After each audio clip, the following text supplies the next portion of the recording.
for 11:30, and then we can go ahead and get started.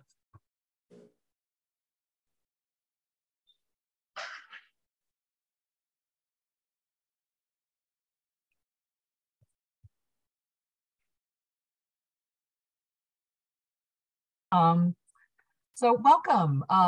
Good morning. My name is Felicia Wivchar, and I'm the Awards Committee Chair for SHFG. And we're so excited today to recognize the Association for Diplomatic Studies and Training Oral History Program for our inaugural award for special service to the historical profession. Susan Johnson, the president of ADST, will be speaking about the program, and we look forward to an informative lecture and a lively discussion afterwards. Now, before we get into it, I just want to mention a few housekeeping items.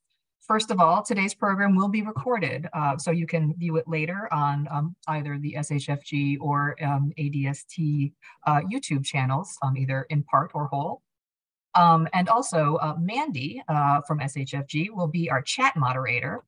And so please post any discussion questions, comments, or technical issues you encounter during the presentation into the chat. She will be there to help you.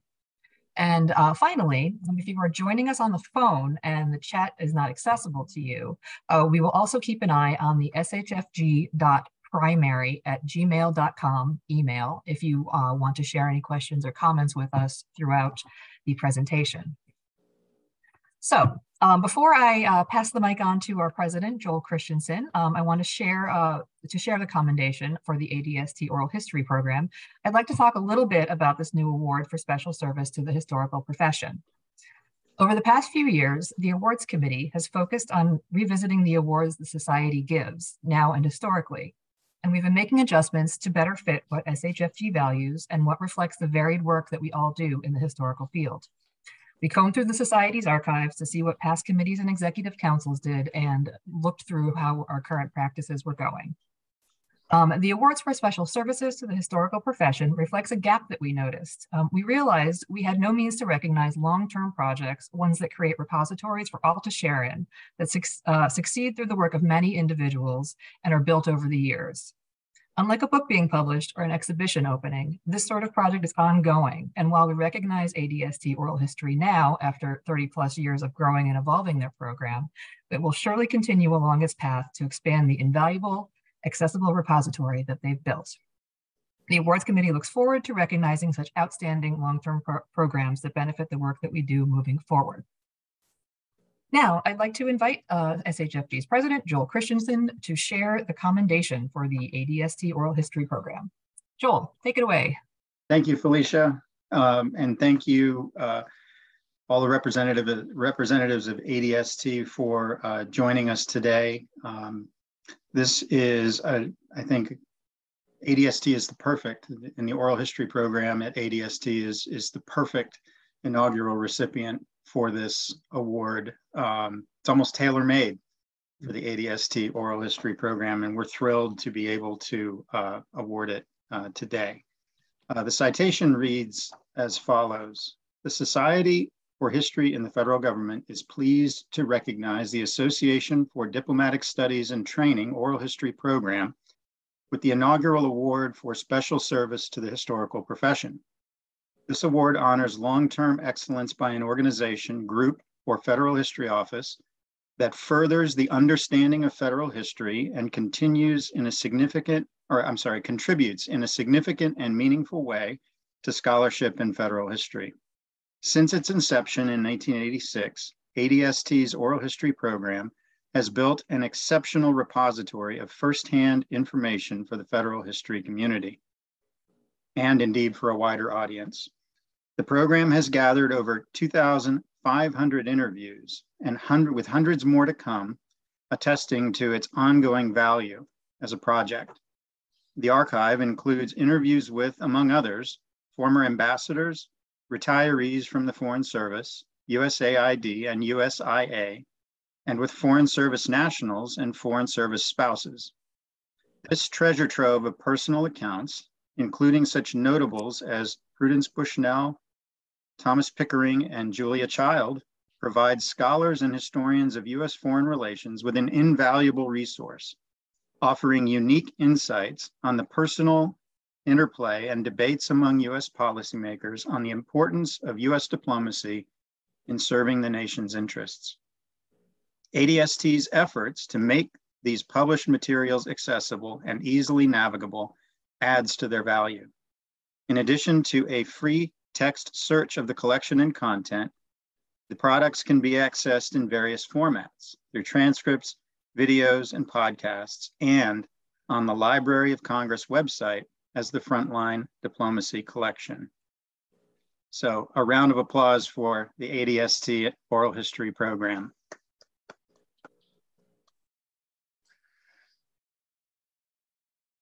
Hey, now I would like to welcome Susan Johnson to take it away from here. Well, Felicia, thank you. And thank you, Joel, and everyone at the Society for History and the Federal Government. We are terrifically honored and pleased, and in a way, as I heard the citation, to be not only the inaugural, but in a way, poster child for this award.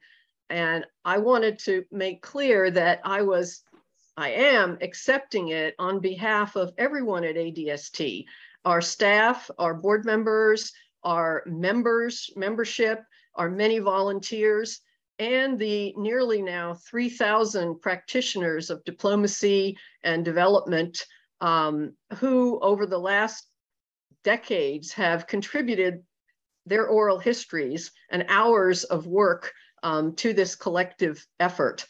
I'd like to also particularly thank on this occasion our members whose support, both moral and financial, has been a key factor and made a key contribution to our ability to sustain the program over 3.5 decades and to have the kind of momentum and enthusiasm to intend to continue it over the next 3.5 or more decades. So this recognition from the Society for History and the Federal Government, our colleagues throughout the government, is truly appreciated, cherished, and I think I can say will also help inspire us to redouble our efforts to make sure that we can continue to grow the program, increase its excellence and its discoverability and accessibility by those interested in the American public. So thank you so much to all of you. And I guess, Felicia, should I just then go ahead and jump into my presentation? Yes, please do. Go right on ahead. We're looking forward to it. Thank you. Well, again, I'll say good morning to everyone who's joined us, wherever they may be, and thank everyone for being here on this special occasion for us. I will say that in thinking about the presentation, it's a special audience for me. Usually I'm pitching a different group. I'm usually pitching to practitioners of diplomacy, trying to convince them to contribute their oral history, or perhaps to the management of US government agencies to take advantage of the material that we are producing. But with this audience this morning, my purpose is more to just describe the ADST Oral History Collection broadly, and then in a bit of an illustrative manner, and in the process flag some of the kinds of nuggets that, if not captured through a program of this sort, would be lost. And perhaps at the end, if there's time, share a little bit about our mission, operations, current direction, and some of the strategic way forward questions we face, and get any suggestions or comments that you might have. So let's start with an overview description of the collection to sort of pick up on what Joel has said. So today we have over 2,600 published oral history transcripts covering the post-World War II era, making our collection the largest one in collection of diplomatic history that we know of anywhere. These are oral histories of diplomats and other practitioners from all the foreign affairs agencies. Typical ADST oral histories capture family background, early education, and careers from early orientation to retirement and beyond.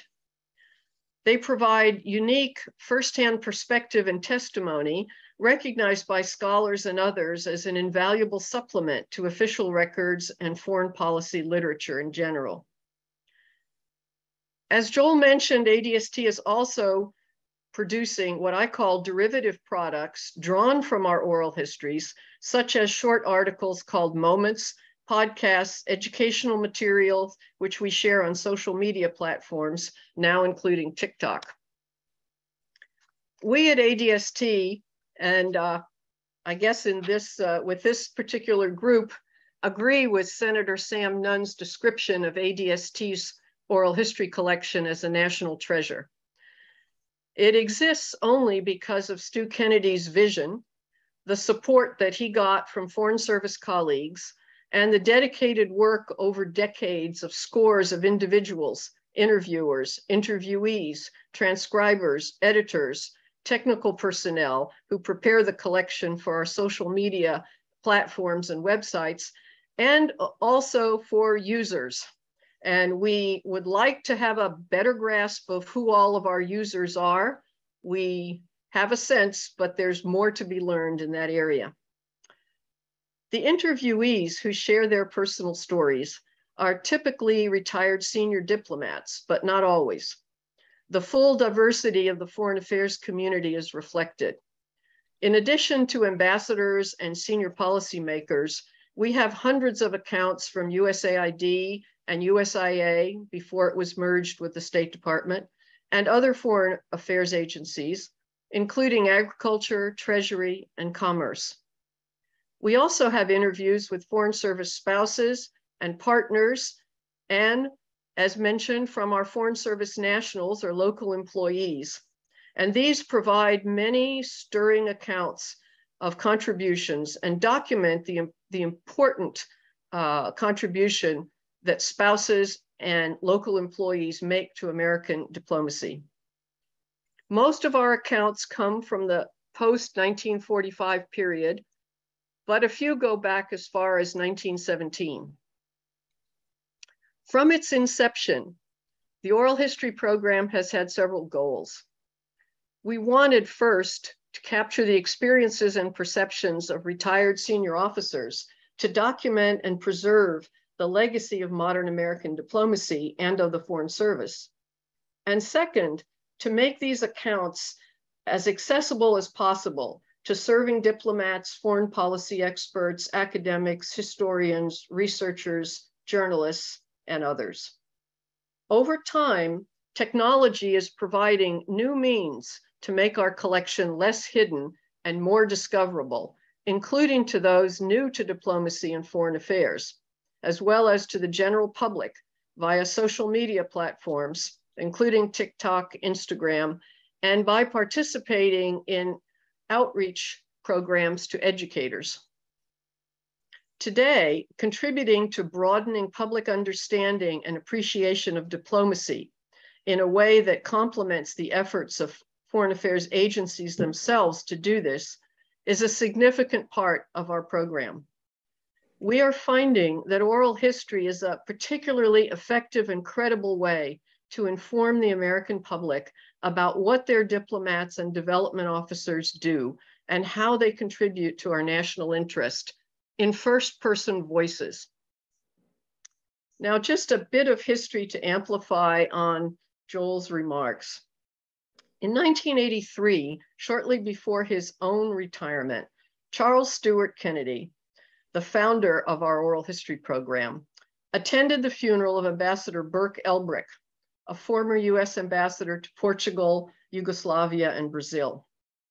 Listening to the eulogies to Elbrick, full of stories not recorded anywhere but part of Foreign Service lore at that time, Stu realized with dismay that these and hundreds of Foreign Service stories, full of accumulated knowledge and experiences, were being lost every day.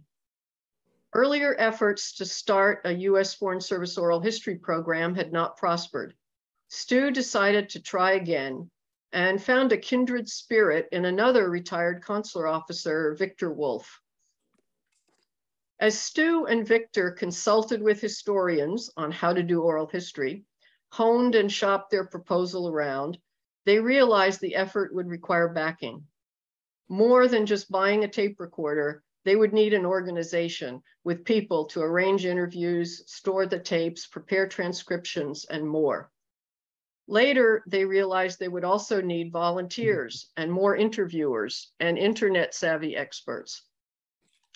But in February 1985, they set up shop in George Washington University with $10,000, no salaries, and grand but naive hopes of attracting interest and financing from universities, wealthy retired ambassadors, major foundations. Tragically, Victor was killed the following year while crossing the street near GW, but Stu decided to soldier on. It was during this year that Stu snared his first major interview with the nephew of General MacArthur, Douglas MacArthur II, retired counselor of the department and former ambassador to Japan and Belgium. Not long after Victor's death, Stu read about the founding in 1986 of the Association for Diplomatic Studies, which later became ADST, by fellow retired Foreign Service officers, Ambassadors Stuart Lowe and Richard Parker. ADS at that time aimed at strengthening diplomatic education and professional formation at the Foreign Service Institute. Stu asked to meet with then ADS President Dick Parker. And in 1988, Dick Parker engaged Stu to do 18 Foreign Service oral histories of about 90 minutes each at $300 apiece. The basic criterion, they needed to be officers born before 1917 who had become ambassadors, or honorables, as Stu called them. And thus the program was born. Dick Parker then brokered a relationship with Georgetown University's Lounger Library to provide office space for Stu in exchange for permission to post the finished oral histories in the library's special collection. 5 years later, the oral history program moved to ADST's office on the FSI campus, where it blossomed and where it continues today. Let me say something about our oral history process. At the outset, the interviewing process was quite simple. Originally, subjects were put in front of a $35 Radio Shack cassette recorder and asked, "Tell us a story." By 2008, a simple digital recorder was used. In 2020, pushed by the pandemic, ADST oral historians and our interviewees migrated to using Zoom and haven't looked back. We have been integrating whatever modern technologies we could afford into our process, including voice recognition software for transcription and better quality audio equipment. Before an interview starts, ADST collects a deed of gift that outlines the potential uses of the interview, the process, and confirms that copyright is shared by the narrator and ADST. We ask interviewees to share their CVs, any relevant articles, and to sketch out a timeline of their life in order to prepare for the interview.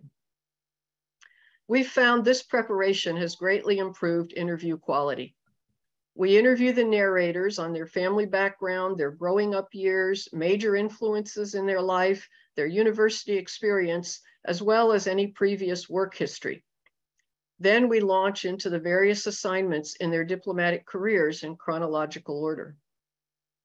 We encourage interviewees to discuss their eyewitness memories of key moments in history and key historical figures, their experiences in the State Department and other foreign affairs agencies, for good and for bad, and their understanding of how and why foreign policy development and implementation unfolded in their particular field or region. At the end, we ask them to share any overall reflections on the career and their experience. The interviews are just the beginning of the process, the fun part, if you will. The many hours of recording are then transcribed, edited, subjected to rudimentary fact-checking, mostly on dates and names, and formatted. Tables of contents are prepared, and the final oral histories are posted to ADST's website and sent to the Library of Congress for posting on their website as the Frontline Diplomacy Collection. Now let me give you sort of a tour d'horizon of the collection that I hope will be illustrative of the richness, depth, and breadth of its content. Although the focus has been on collecting the oral history of modern American diplomacy, the sheer reach of US diplomacy throughout the world over the last 80+ years gives the collection a global character. The accounts focus on individual experiences of US diplomats, in contrast to histories that rely on documents, more limited interviews, media coverage, and other secondary sources. Our oral history accounts describe how foreign policy is advanced on the ground, documenting the field perspective. What tools, talents, leverage did our diplomats deploy? How did they build stakeholder support for US policy goals? What challenges did they overcome, both professionally and personally, especially in conflict or unhealthy environments where the entire family is deployed? These accounts don't capture everything. They often overlap, some conflict with others, but altogether, the richness and authenticity of voice of this collection is unparalleled. Let me highlight a few areas covered in the collection, including a mix of geographic, time periods, and issue areas. The Cold War. For much of Stu Kennedy's time at the helm of the program, dealing with the Soviets was a major focal point of the oral history program. There are accounts going back to the 1940s in the middle of World War II and continuing through the Cold War, which colored the experiences of our diplomats in Latin America, Southeast Asia, and Africa as well. There were interminable negotiations with Soviets, and these oral histories are peppered with funny accounts of spy-on-spy interactions. Stories include accounts from personnel in Berlin, ranging from the 1948 airlift to the erection of the Berlin Wall in 1962. From those present when President Kennedy said, "Ich bin ein Berliner," and from when President Reagan said, "Tear down that wall, Mr. Gorbachev." In recent years, oral history accounts are much more likely to include memories of the wall coming down, the Lenin statues being toppled as the Soviet Union dissolved, the establishment of new embassies and new relationships with the successor states, and tensions with the Russian Federation, as many of these countries made joining NATO and the European Union their top priority. Relations with Western Europe generally. Memories and experiences of dealing with Western Europe and their evolution over time are also plentiful. Rocky US relations with France were long a staple of these diplomatic accounts in the post-war period. In later years, the accounts discuss the rise of the European Union and the ample opportunities for cooperation in all fields, even as trade wars raged. They describe how NATO member countries unanimously offered to invoke Article 5 on the day of the 9/11 attacks, considering an attack on the US as an attack on all. The Middle East. From the creation of Israel in 1948, the Middle East has been a focus of US interests and deep diplomatic engagement. The US diplomatic service for decades conducted and facilitated countless rounds of talks and breakdowns of talks related to the Arab-Israeli peace process, and you will find multiple accounts addressing the high and low points of this diplomatic engagement in this region. Terrorism directed at diplomats. Many of our oral history accounts touch on the assassination of American ambassadors, such as John Gordon Mine, ambassador to Guatemala in 1968, Cleo Noel Jr., ambassador to Sudan in 1973, Roger Davies, ambassador to Cyprus in 1974, Francis Malloy, ambassador to Lebanon in 1976, Adolph Dubs, ambassador to Afghanistan in 1979, with Chris Stevens's 2012 murder, along with 3 of his team in Benghazi, Libya, as the most recent example. Many accounts of that era also provide information on what to do or what not to do when your embassy is blown up, or if one is in the midst of a war or civil unrest. Oral history examples include Robert Dillon's, whose embassy in Beirut was hit by Islamic extremists in 1983, and Prudence Bushnell, whose embassy in Nairobi was blown up by Al-Qaeda in 1998. Our diplomats and embassies have long been soft targets for terrorism, especially in countries where the will or capacity of the host government is questionable. Other 21st century conflicts. Historians of the long wars in Afghanistan, Iraq, and elsewhere have benefited from the perspectives of the foreign affairs and development experts who served in these countries, worked on policy development and negotiations to end the conflicts. ADST oral historians are right now conducting interviews with senior officials who served in Afghanistan since 9/11 to record their experiences and perspectives and contribute to in-depth study of US engagement with Afghanistan in the 21st century. Asia. Asia has also been a long-term preoccupation of the United States, particularly China. There are early accounts of US dealings with the Chiang Kai-shek government during World War II, and when it relocated to Taiwan. When the communist Chinese took over the mainland, US consulate staff was effectively captive until all were pulled out.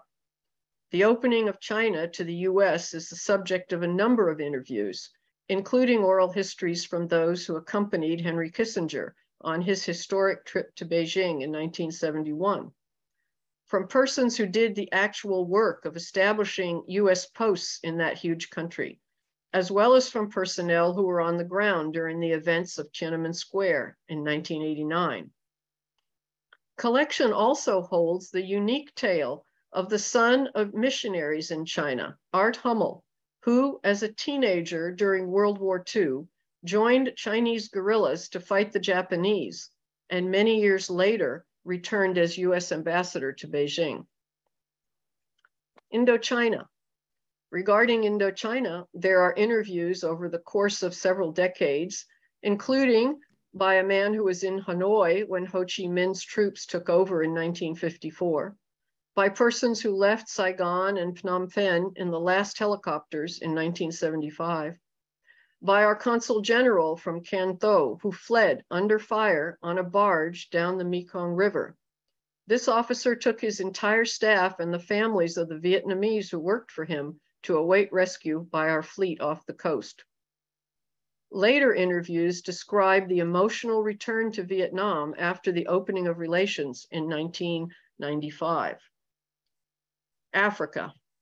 Africa is also well covered, from colonial days to the rise of independent nations and the problems of that great continent.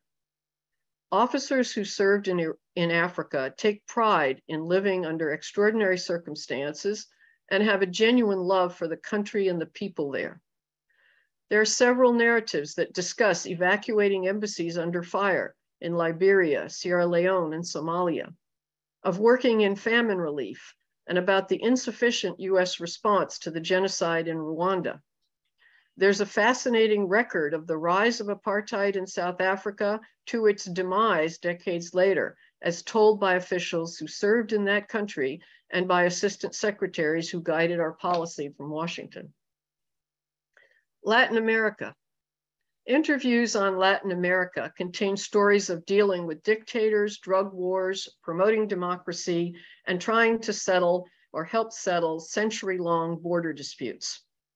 During the 1980s, US officers in Central America tried to bring order out of chaos and faced the problem of right-wing governments and communist guerrillas. Ted Wilkinson, then the US chargé in Honduras, got a telephone call from a port city with someone on the other end saying, "Your boots are here. What shall I do with them?" Ted replied, "Just mail them." There was a long pause, and the voice at the other end said, "All 7,000 of them?" This call was part of the secret Ollie North operation, helping the Contras against the will of the US Congress. The ups and downs of our relations with Cuba are also covered.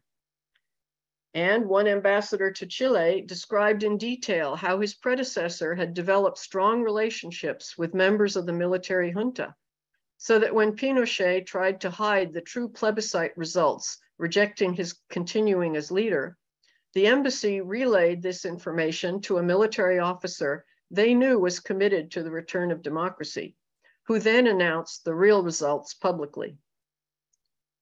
The environment.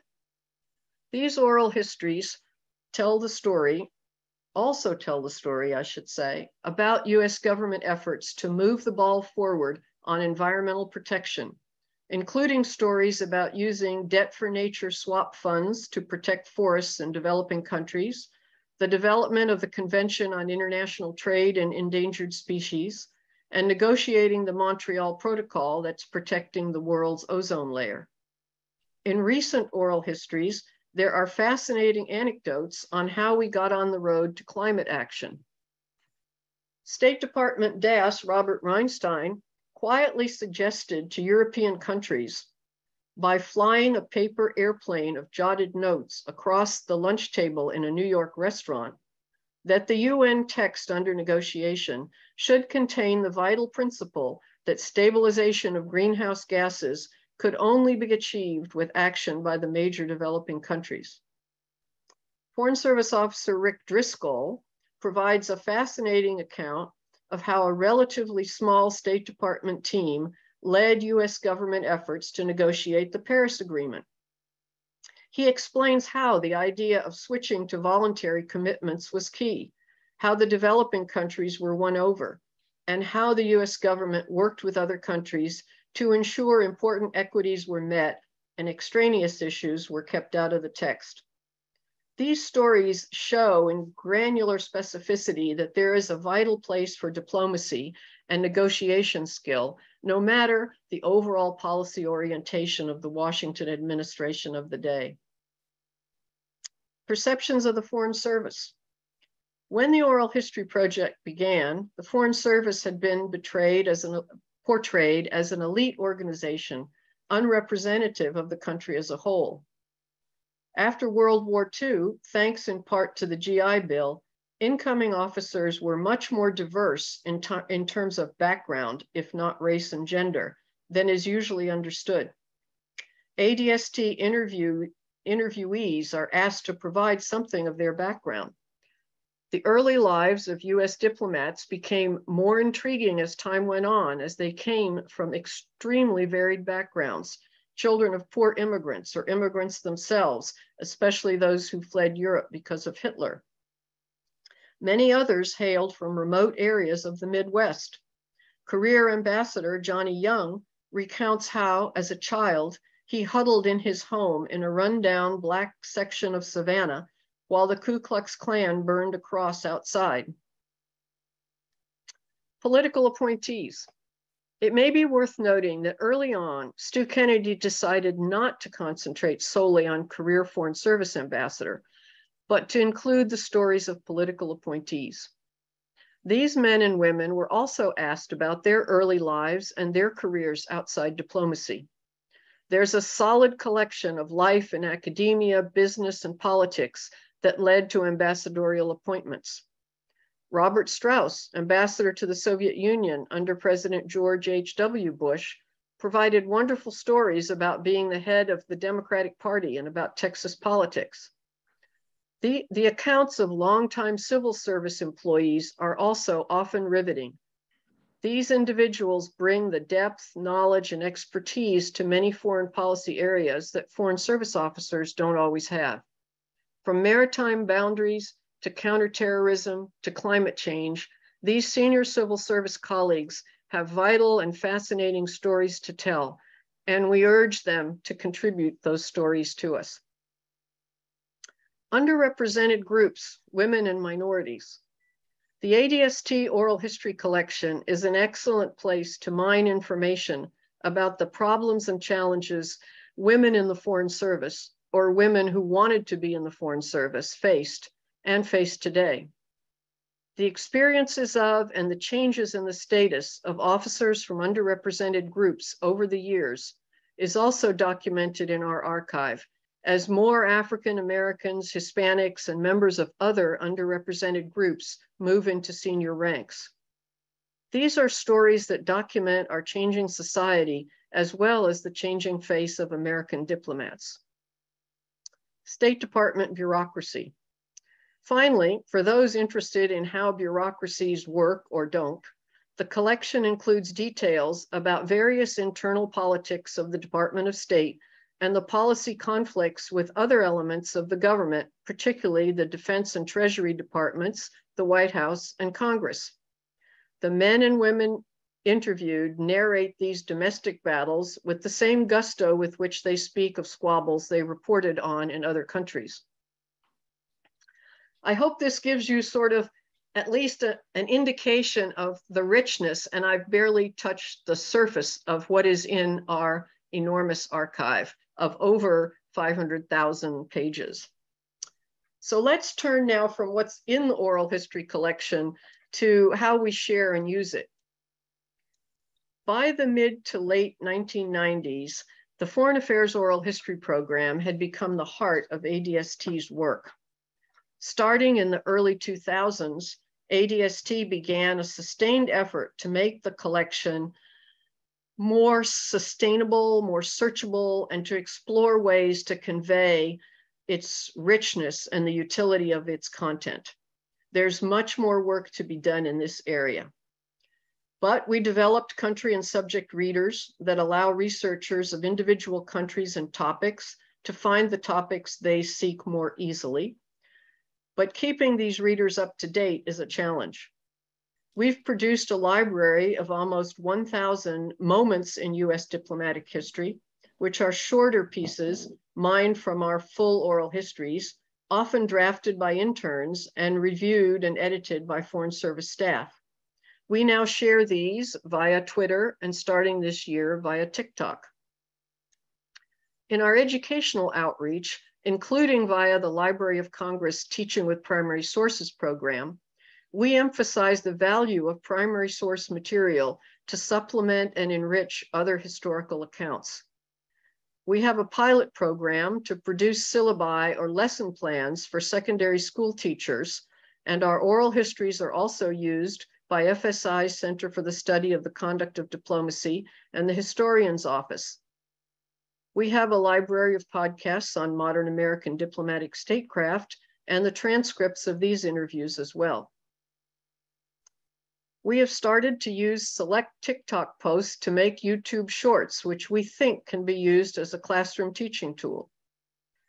Overall, our social media strategy is designed to feature timely and relevant ADST products, reach a diverse audience, and drive online traffic, now at over 5 million annual visits to our website. We increasingly use Twitter, where we have 4,600 plus followers, Facebook to publicize our program and share links to our new oral histories and new moments.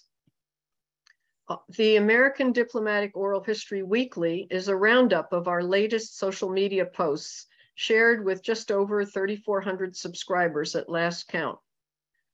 Our TikTok posts, to our surprise, have in only 6 months over 3.5 million views, over 300,000 likes, and over 20,000 followers.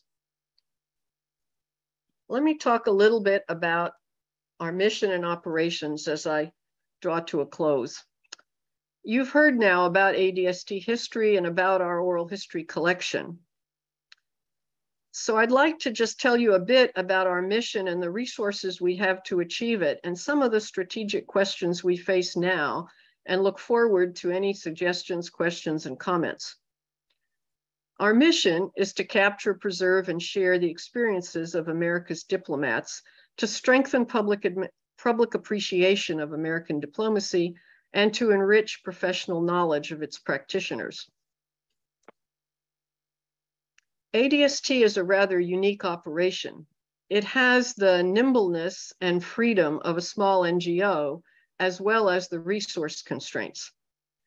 We capture the stories of US government employees whose work was in the field of foreign affairs, but we're a non-governmental organization. ADST is staffed and run by a mix of retired Foreign Service members, part-time paid staff, active duty Foreign Service on detail or secondment, and volunteers, both interns and retirees. Altogether, a great motivated hybrid team. We have a diverse board of directors drawn from the foreign affairs community writ large, about half retired senior Foreign Service and half from outside government, chaired now by Ambassador Ann Patterson. And our biggest challenge is how best to tap into bigger revenue streams to allow us to modernize, pay decent wages while remaining independent, nonpartisan, professional, committed to excellence, and able to sustain the program over the coming decades. In the last 5 or 6 years, the size of the ADS team has more than doubled, thanks primarily to a much larger contingent of active duty Foreign Service and a larger intern cohort. Our cash budget has grown from $200,000 to $500,000. Our estimated in-kind contributions have grown from about $350,000 to $1.1 million. A combination of serendipitous internal and external factors made this growth possible. One or more of these factors could change at any time. So some important issues for ADST going forward that we are currently grappling with as we approach 2024 and the 100th anniversary of the Rogers Act and the Foreign Service. Do we have the right balance between oral history production and sharing oral history? Should we focus more on production, increased productivity, and a broader scope beyond US government foreign affairs community, and less on sharing with the American public? Or do we have more or less the right balance? How can we document and assess the impact of the sharing that we're doing? How can we find sponsors or champions willing and able to invest in us and to contribute financially? What about more strategic partnerships, such as the one we have with USAID via cooperative grant agreements, whereby they commission oral histories using end-of-year money? Or perhaps looking for opportunities to further development our cooperation with the Library of Congress, or to seek more active relationships with universities. These are just some of the questions that we're considering. And so I welcome any comments or questions that you might have on any aspect of the ADST collection, our process or products, or our future direction that I've briefly touched on, or the issues we're grappling with. So thank you very much. And now I'd like to turn to, I guess, Mandy, or to questions, any questions there may be.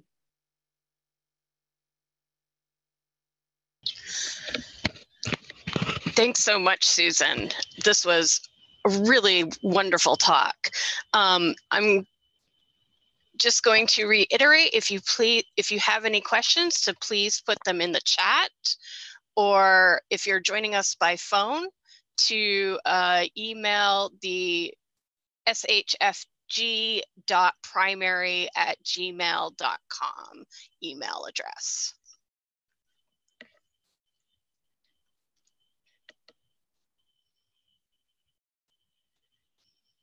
All right, I have a question I'm typing right now.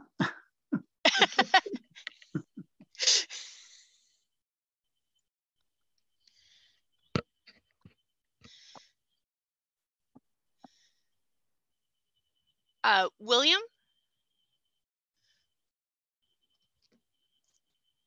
That's Bill here.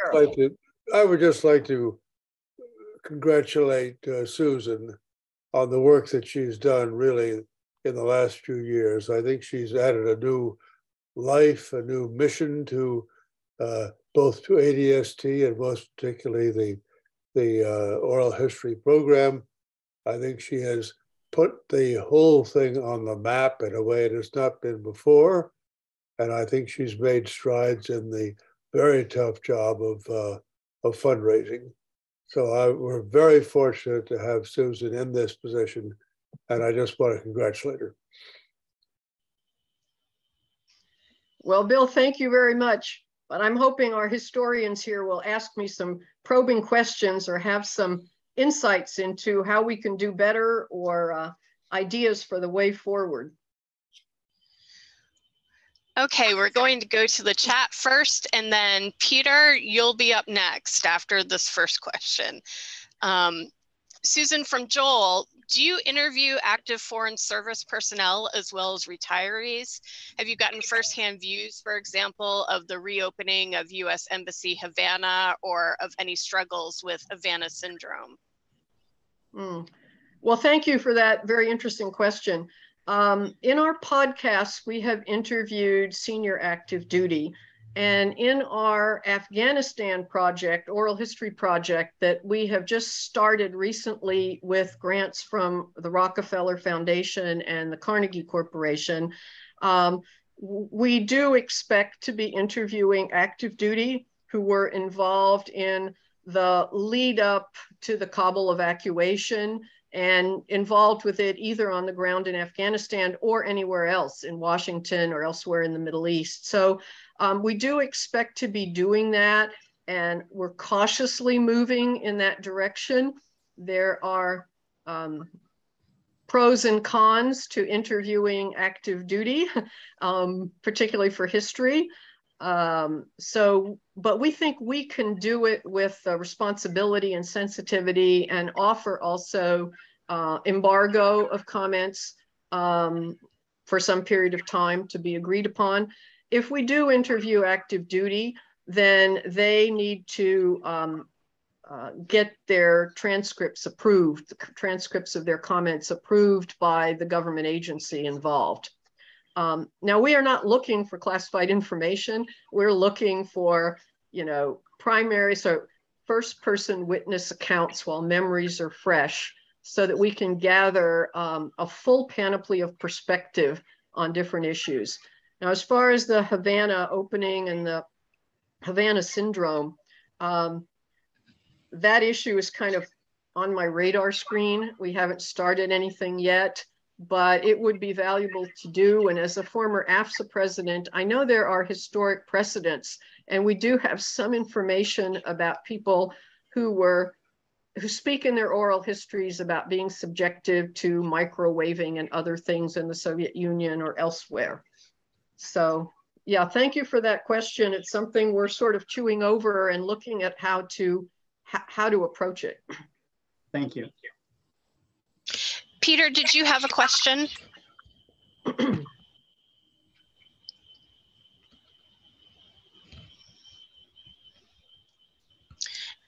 If not, we'll move on to a question from Christine. You mentioned that you obtain a deed of gift before the interview.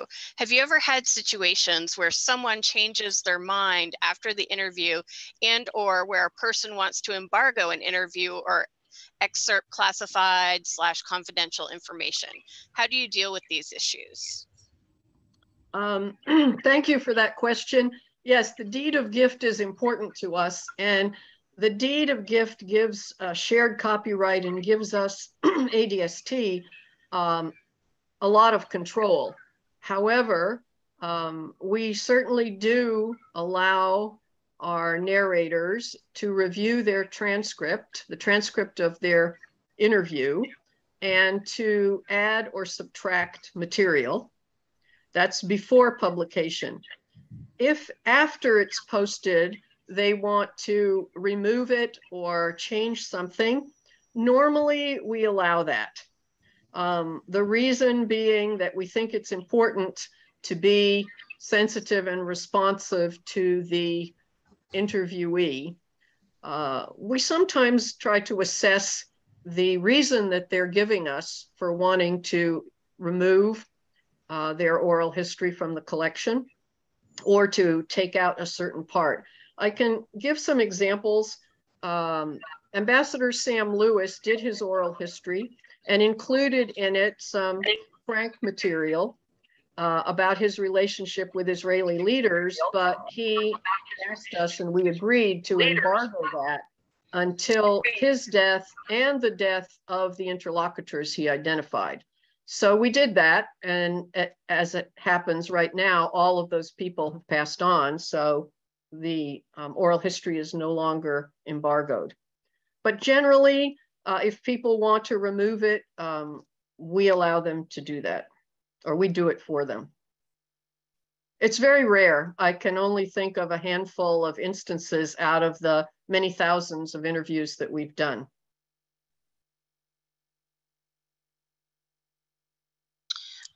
Felicia asks, regarding the lesson plans you are providing, how are you deciding on what topics to address? And have you gotten any feedback on what areas are most useful for teachers? Thank you for that question.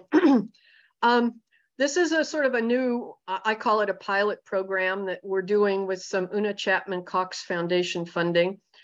We do it in partnership with high school teachers because it's aimed at secondary school.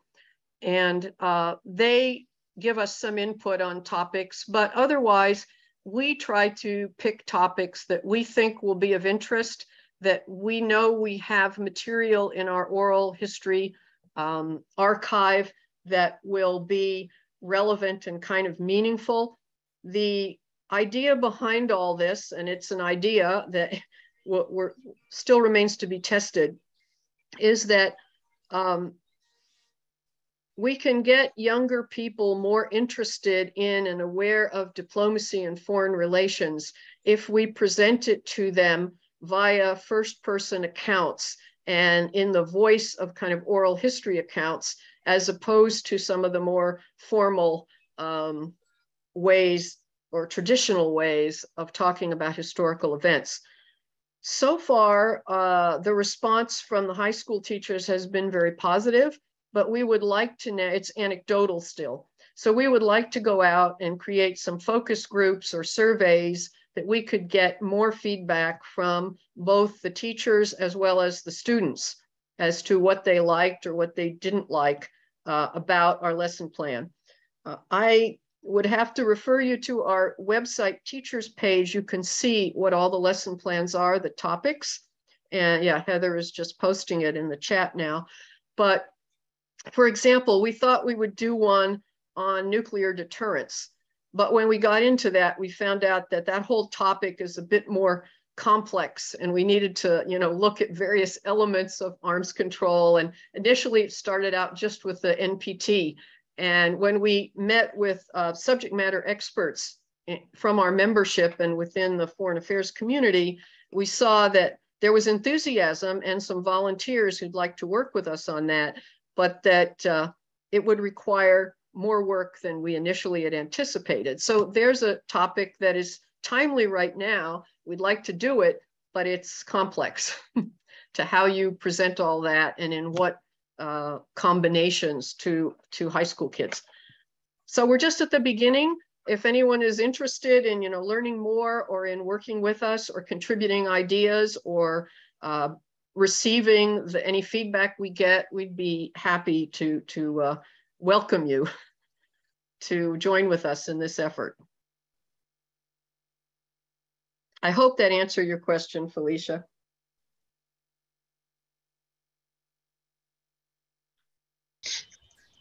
And Heather did post the link in the chat for anyone that can't access it. The link is adst.org/teachers. And Heather wrote, as Susan mentioned, we have both teacher advisors and topical experts assisting us in creating them. Joel also has another question. How does ADST handle preservation of interview audio that was originally collected in legacy formats, such as cassettes or microcassettes? Are you digitizing old audio? And if so, how? Oh boy. Well, I can give some answer to that, and Heather might want to add to it, but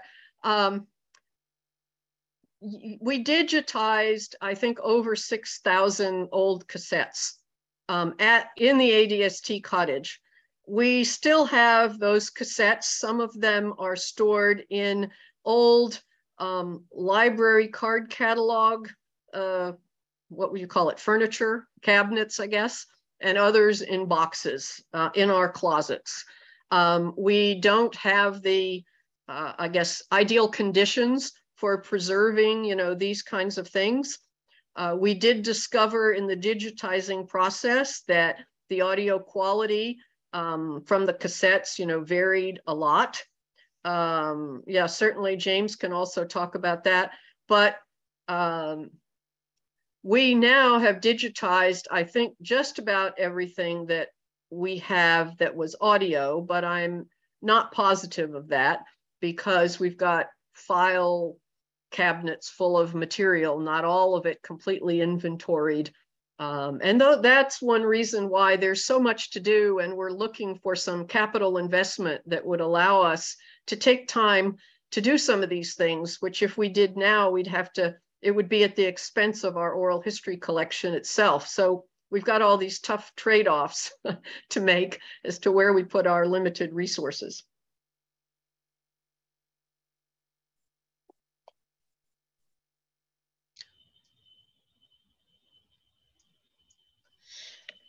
Are there any other questions for Susan? Oh, we've got one. Who actually, from Sarah, who actually conducts the ADST interviews and how do you divide up interview duties? What kind of training do your interviewers undergo? Well, we like to use sort of peer-to-peer interviewing. So most of our interviewers are from the Foreign Service or the Foreign Affairs community because they know the career and they have a sort of a feel for it, and it often helps establish the kind of rapport for the interview itself that we find is very helpful. The training, I mean, normally what we try to do now is, first of all, if someone's interested, a retired Foreign Service officer, in becoming an interviewer, first thing they need to do is do their oral history themselves so that they can experience the oral history interviewing process as an interviewee. And then after that, we suggest that they reach out to a friend, somebody they know well, to be their first interviewee, do their first interview. That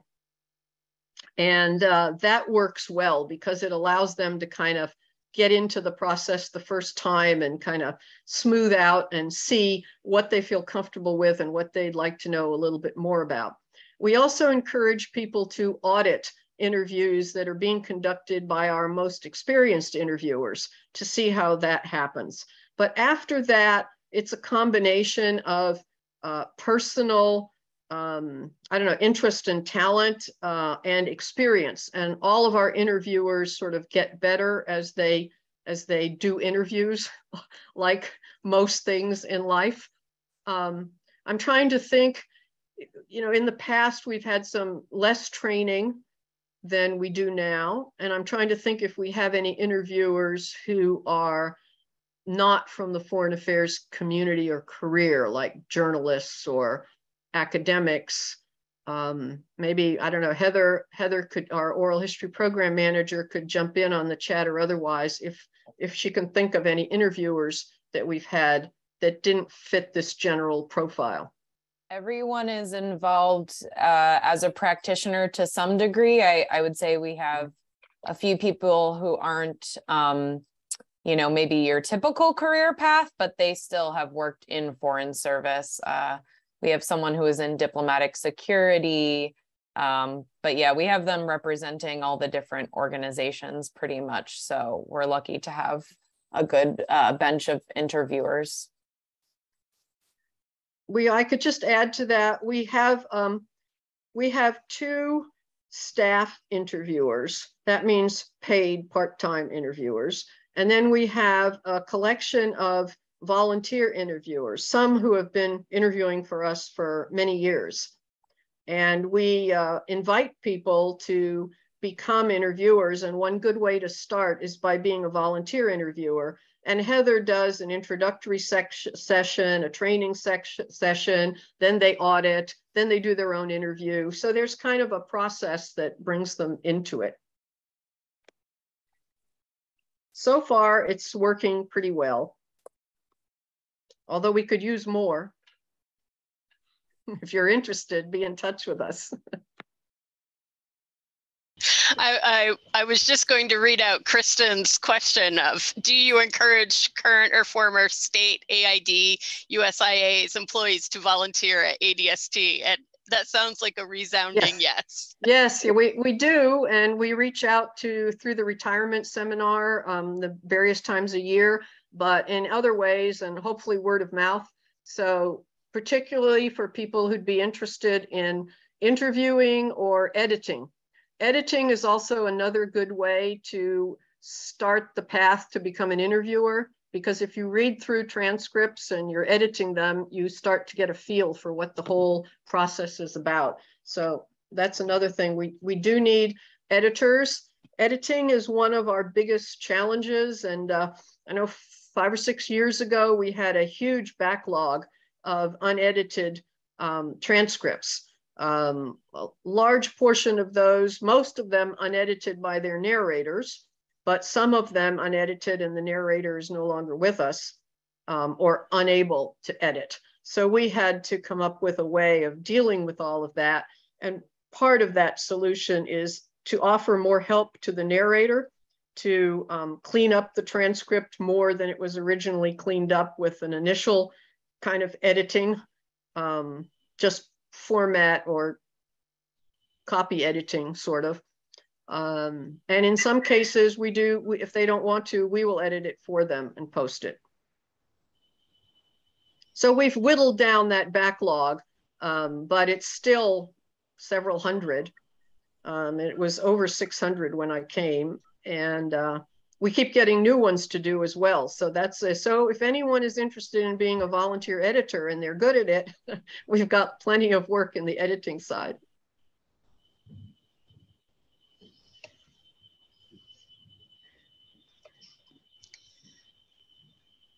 Any other questions for Susan?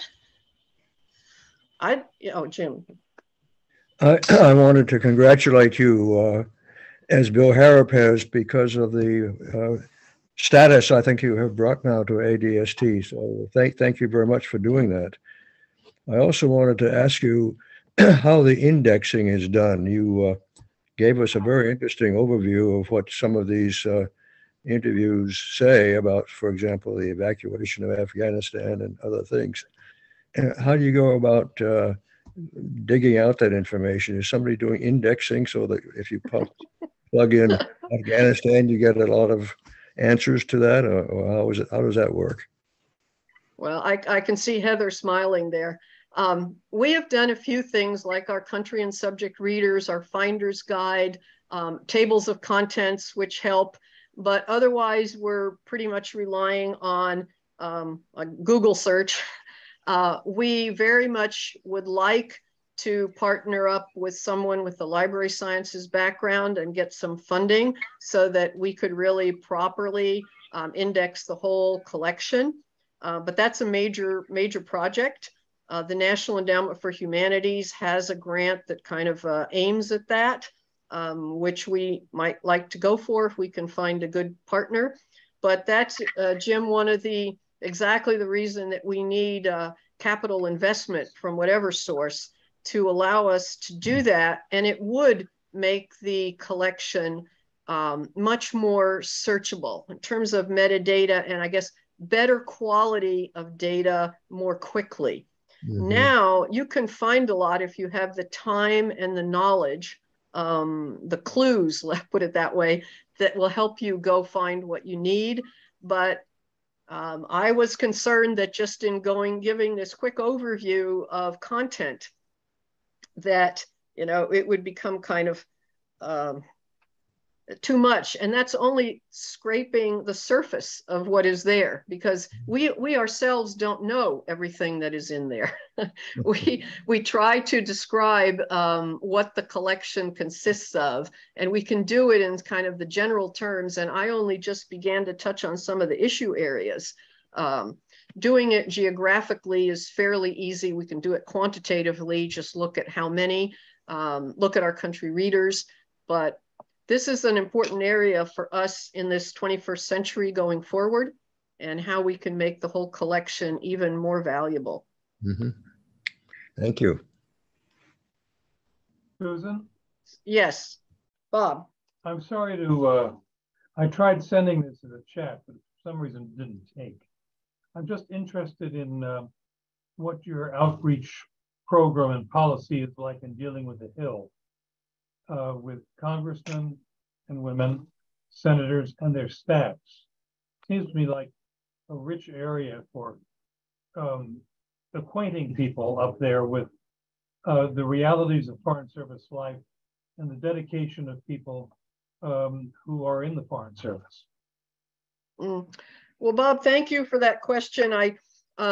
In fact, we've just started what we expect to be a sustained congressional outreach program, and I guess we've picked the time now, partly out of necessity and partly with the 2024 centennial of the Foreign Service in mind. So to do this properly, because of our limited bandwidth, we have invested in, with board approval, a lobbyist with experience and track record in working with small NGOs. And that has only in the first month or so proved to be very valuable. We had an excellent meeting with Senator Van Hollen, because 20 years ago, as a congressman, he got some limited funding for ADST's collection to be included in the Library of Congress. And in that meeting, he was very, very open and very interested, and had several ideas about how that sort of a repeat of that could be done now. And we'll be talking with he is one of two co-chairs of the Friends of the Foreign Service Caucus on the Hill. And so he will be talking with his counterpart, Senator Dan Sullivan from Alaska. And we have a meeting set up with Sullivan's office next week. This past week, I've been doing meetings with the lobbyist, with the banking committee experts on the Congressional Commemorative Coin Program, because we also are using the commemorative coin program and the centenary coming up as a vehicle for much broader outreach on the Hill, because it gives us a reason to go talk with people in a whole range of offices in both houses on both sides. And crossed our finger, we're not so concerned about whether that would produce revenue for us, but it gives us a real reason to expand our contacts, and in the process to inform them about ADST. And so far we've gotten very positive reaction on that side. So we're trying to marry the two things. One is this congressional commemorative coin for the Foreign Service for 2024. The other is to work with the Friends of the Foreign Service Caucus and Van Hollen, Sullivan, whoever's in the majority after the 8th, I don't know. They're kind of waiting on that and a bit distracted because of the midterm coming up. But I think the goal of that is to get an earmark or report language which would infuse some public money into ADST at this point, so we could address some of the things that have been raised by you and Jim Goodby and others, and get us modernized so that we can really be sustainable for the coming decades at a higher level of sort of performance, in the sense that much more technological capacity is required, both to maintain and manage and collect an archive of this sort, and to share it. So we've started that, and stay tuned, because as we get going, we will be reaching out to members. We've started to, I guess we've just finished mapping the congressional districts and states of all of our oral history narrators who are living. so we can see, who lives where in which congressional district, and figure out if there's some products we have that we could share with those offices that relate specifically to, Foreign Service officers or ambassadors or whoever from the state of Utah who did something particularly interesting that the people in Utah and the representatives of Utah may know nothing about. So we're open for, ideas in that whole area, but engaging with the Hill is a labor-intensive process. So we are going to have to see if we can, together with AFSA, because on the COIN project, we're working with AFSA and DACOR, and all three of us are going to be collaborating on the outreach part. So crossing our fingers in this uncertain political environment, when there are a lot of big issues out there, that we can get some attention. Thank you. Thank you for the question. And just a few more comments from the chat. Please, yeah. Kate had to leave early, but she said, thank you so much. This has been fascinating and very useful. And she really appreciated the useful talk. We also have a comment about it's helpful that the interviews are OCR'd and searchable, but you do have to know which ones to look at. But searching key terms is a useful way to find good nuggets, especially in the longer interviews. And thank you, Heather, for responding to that. Heather mentioned that they have a finding aid of the table of contents available upon request as well. If anyone needs assistance with searching the collection, you can send an email to info@adst.org and they can help point you in the right directions. And that there's a Google search engine on the website, which is wonderful. Yeah, one thing I can say, that as a small NGO, we are very customer oriented, and we do get calls and emails from requests for assistance from quite a few researchers and others who would like help searching our archive, or, for example, more recently, documentarians who are doing, major documentaries on some issue and have discovered our oral history collection and are very enthused and they want audio. They want our help in searching for extracts that relate to their topic or illustrate effectively what they're looking for. And then audio. And that's a whole nother question, because we do respond and we get the audio for them, but that process, we have to compare the audio to the transcript and see if it diverges. The official transcript is what governs.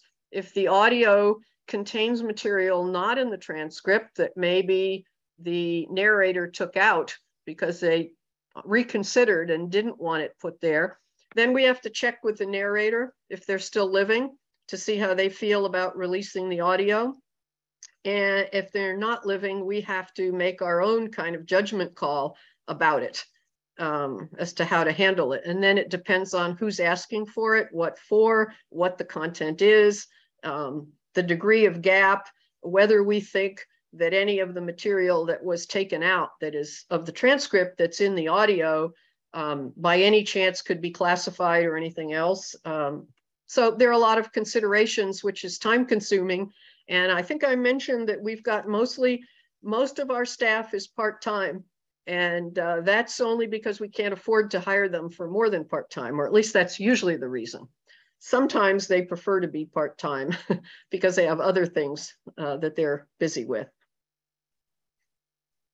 But we are very responsive to anybody who calls. And I sometimes think if I should make that a membership criteria, if you want us to do all this stuff for you, become a member.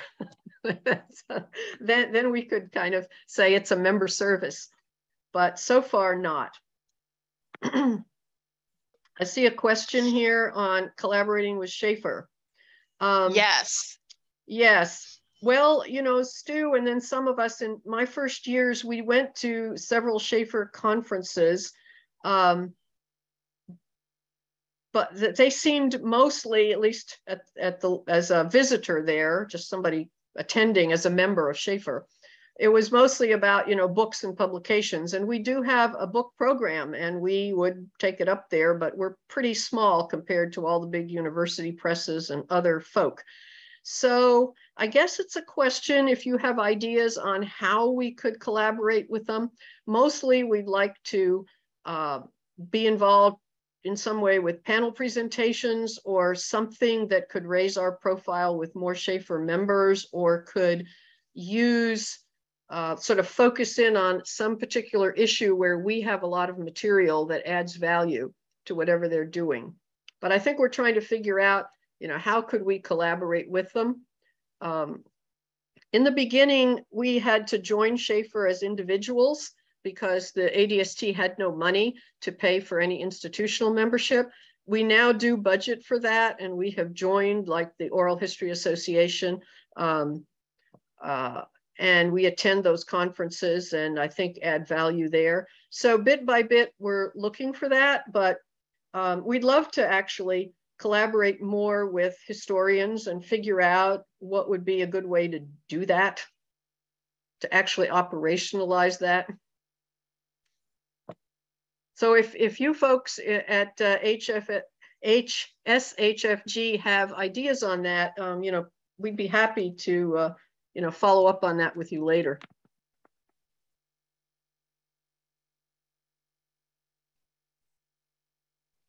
I'm not sure actually how much attention Schaefer has paid to oral history. Maybe somebody who's a member of Schaefer or who knows them better could. Yeah, sorry, this is Elizabeth. That was me who asked that question. Yeah. You are exactly, they are your audience, the graduate students. And my concern is, and it's much like this for Fruce as well, how do we get them to know that we exist so they can use the products we create? Because we're all creating amazing content that many of these grad students could be using. So I'm going to think about this, Susan, and I'll let you know if I figure something out. I don't know, I know I did some interviews for my dissertation work, but I don't know how focused Schaefer is specifically on oral histories as a process as much as people use them because they need that information. But I just feel like the grad students out there who do not know you exist are missing out because you are a treasure trove of such rich and useful information. So I'm going to figure out how to get some Schaefer people to put you on their radar. And I think doing a panel or a roundtable about your ADST work generally at Schaefer, could be a great just way to introduce the products, much like we've done today, just generally. But, it's hard to know how those conferences work. But I'll think about this some more. So. Well, thank you very much, Elizabeth. I went to a couple of those conferences when they were nearby. One was in Philly or Baltimore somewhere. Anyway, but I agree with you. I think if we could do perhaps with, one or two others, a panel presentation, a lot is available online now if you can just get their attention and, figure out how to get the right information to the right people. We do have quite a few PhD students who somehow discover us and then get in touch with us. And usually they're raving about our resource. I'm just thinking right now of a French documentarian who just contacted us yesterday doing I wish I could do justice to his project. I just scanned it quickly, but it has to do with, I guess what he was calling Russian use of hybrid warfare, where it's a combination of sort of kinetic disinformation, I don't know, other economic, all kinds of different things that are sort of brought into it. And he was very interested. He discovered our oral history collection, and he really wanted to pull out and talk with us more about the experience of diplomats, Americans and others living and working in the Soviet Union when, in the time of the Soviet Union, and the kinds of things that they were subjected to and that they were reporting on and so forth. But anyway, Elizabeth, do think about, the Schaefer thing. We'd be very happy to, join up with anybody else interested and maybe put on some sort of a panel presentation really aimed at grad students. And once we did that, that could be pushed out and shared to a lot more universities with graduate programs. I know that the graduate programs in the immediate DC area at Georgetown, George Washington, AU, George Mason, they are all familiar with us, and they have many professors, and we have retired people teaching there who tell students about us or recommend that students, you know, use our archive as part of their research. And our interns also spread the word of mouth, and we are increasingly getting a few more graduate student interns than we used to have.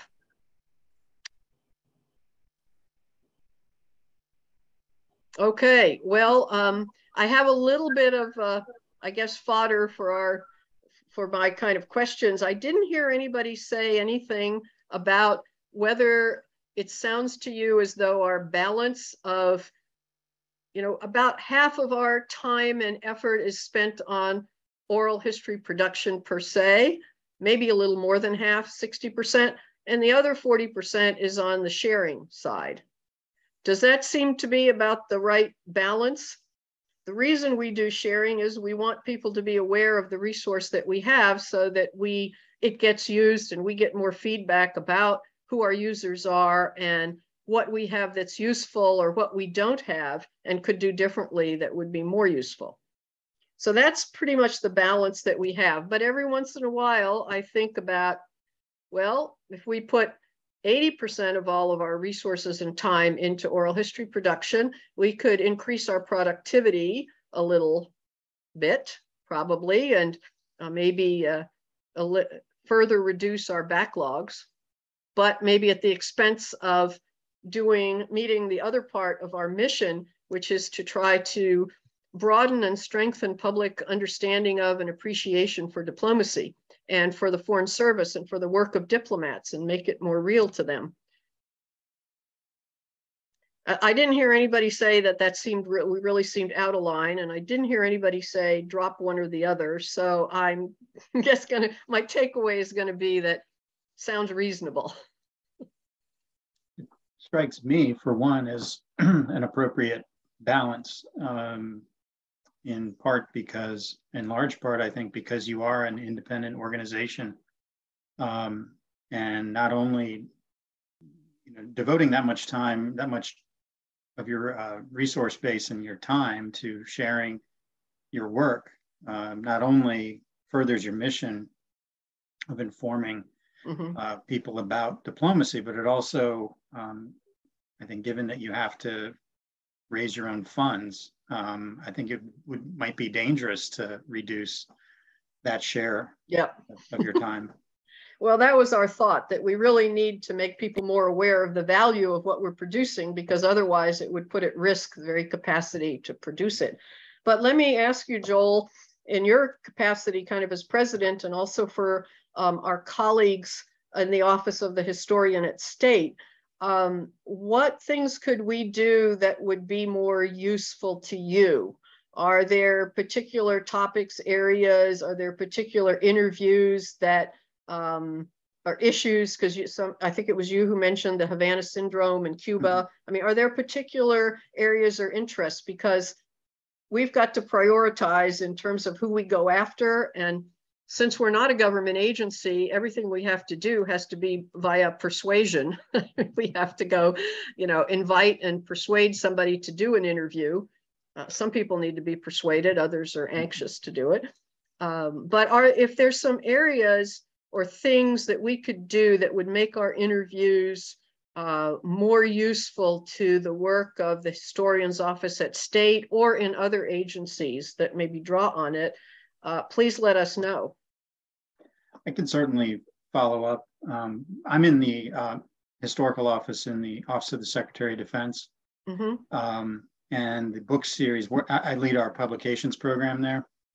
And our book series on the history of the Secretaries of Defense, we're currently working in the 90s. And so I asked my question earlier because I had years ago, I spent time working, wonderful time working in the Office of the Historian at State, working, doing a little bit of oral history there. So I asked that question really with that previous experience in mind, but from my current perspective, working on a major book series. Right now we're doing research and writing on the 90s. I feel like your collection kind of hits the right period focus for us right now. Mm-hmm. Okay. Well, I see my colleague Dick Jackson has sort of popped up on here, and that reminds me of another question I have, and I guess we got about 4 minutes until the 1 o'clock end time. So we have these country readers, and we have thought of them as terrific resources. We're challenged to keep them up to date because unless we can figure out how to automate that, it's pretty time consuming. But the response we get when, for example, if we go to FSI area studies and say, we have these wonderful country readers that, you and your students might use, and they say, yes, they're great, but there's way too much, and we have no time to, look into them. So Dick Jackson, who was a former exec director, detailed from the Foreign Service, years ago, and now has a lot of Greece experience during the pandemic, came up with a project to keep himself occupied, which was to take our Greek country reader, and he could explain himself what he did, but essentially in my kind of language, he curated and edited it from the point of view of a really knowledgeable person with a lot of background in both the content and also in editing and curating, and has produced a slimmed down, I guess it's a book now and going to be published in Greece and we hope here in the US, on 80 years of US-Greek diplomatic relations. And it is coming out or came out in Greece or was being done in connection with, I guess, the bicentennial of Greek independence, which kind of brought some attention to it. But he's done a real masterful job of, editing what we already had in our country reader. And then we worked with him to fill in some holes of, oral histories that we didn't have or we wanted to update. And I think it's going to be a really great product. And in my mind, it would be really useful in the academic context, but also for practitioners, because anybody being assigned to Greece could read through that book. It would be a terrific, resource and education right there. And of course, the book has been amplified or enriched further with a bibliography, index, I guess timeline, table of contents. I'm probably missing something, but it's got just sort of packed in there a terrific amount of information where you'd get a sense of US-Greek relations, high points, low points, key personalities, characters, events, enduring unresolved issues that if scratched are going to erupt again. I think Dick is smiling. I can't quite see the light over there, but. Thank you so much, Susan, for the promo. And thank you for all of the cooperation and support of ADST in doing this book. I think there's a great future for this type of book going forward. You can't believe just reading straight through one of the readers how much repetition there is. I mean, everybody will say, here in Greece, we have Sudabe, and it's so important for XYZ reason, and that's all the same. And it takes an awful lot of editing to establish a narrative. I had one thought earlier, hearing you speak about your outreach to these conferences. When I was at FSI as Director of Area Studies, Larry Taylor, the director, was extremely busy, and John Sprott was extremely busy. And there came the annual world meeting of diplomatic academies of, 60, 80 countries in Mexico City. And I was asked to represent them there. if you ever had that opportunity, what ADST is doing would be stunning for that group, and would give ADST a really global outreach. Okay, Dick, thank you for that. That's come up once or twice in the last 5 or 6 years that I've been here. I believe that FSI has been working, well, to some extent they may go themselves to these conferences, or they, and maybe somebody here knows more about that, but Barbara Bodine at the Institute for the Study of Diplomacy has been attending, and I'm not sure whether that's kind of on behalf of FSI or on their own, but I think we could probably try to insert ourselves a little bit. Again, it's partly a bandwidth issue with all the different things that we've got to do. Right. So I don't know, but there's so many outreach opportunities that with some assistance in terms of capital investment, we could do a great deal. We could really get a lot of bang for the buck on that. So it wouldn't take too much more, but we could, hire somebody who could also take care of that. Right now, it's we all have to multitask with many things, and so it's a challenge. Right. But thank you. Thank you. So thank you all. I mean, that's been very helpful for me. I've gotten some good feedback, which is what always is useful. And I want to thank SHFG again for the honor of the award. And we certainly agree with you on it's important to show what collective and collaborative effort sustained over decades can produce. And that's certainly our story. It's a story of, collective, cooperative collaboration now over nearly 4 decades that's allowed just a tiny group of people with a minimal budget to produce a really significant archive. And I remember when I first came on board, I visited the Holocaust Museum to learn more about them. And I thought I would meet 1 or 2 people. And when I got over there, there was a whole round table of about 12 people. And their main interest was, how did you collect so many oral histories on such a tiny budget?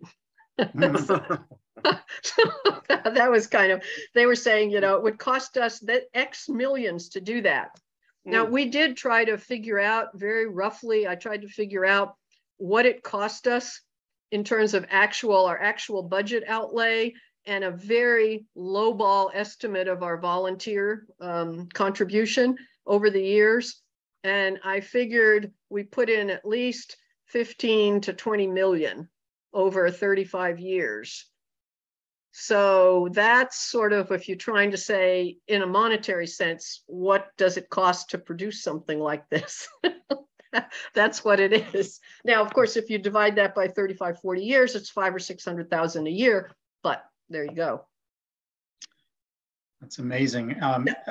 Just from my point of view as president of SHFG, I just want to say, give everyone on the ADST Oral History team just our heartiest congratulations. I've been a user of your materials for years. And so personally, and on behalf of the society, we're just thrilled for you and for the work you're doing. And we wish you many years of success. Well, thank you so much. And thanks for this occasion. And thanks for Zoom, because it does make things easier. So we can be grateful for that. Thank you all. And thanks everybody who joined us today. It's good to see old friends and see that there were other folk there too. So Felicia, Mandy, everybody on your side, thank you very much. We look forward to continuing to work together, your annual meetings, your newsletter, and so forth. That's great. Thank you so much for joining us, and congratulations again on your wonderful program. And thank you so much for joining us, everybody. And hopefully we'll continue this conversation as we go forward. Absolutely. Thank you, Felicia. Thank you, everyone. Thank you. Okay. Bye-bye.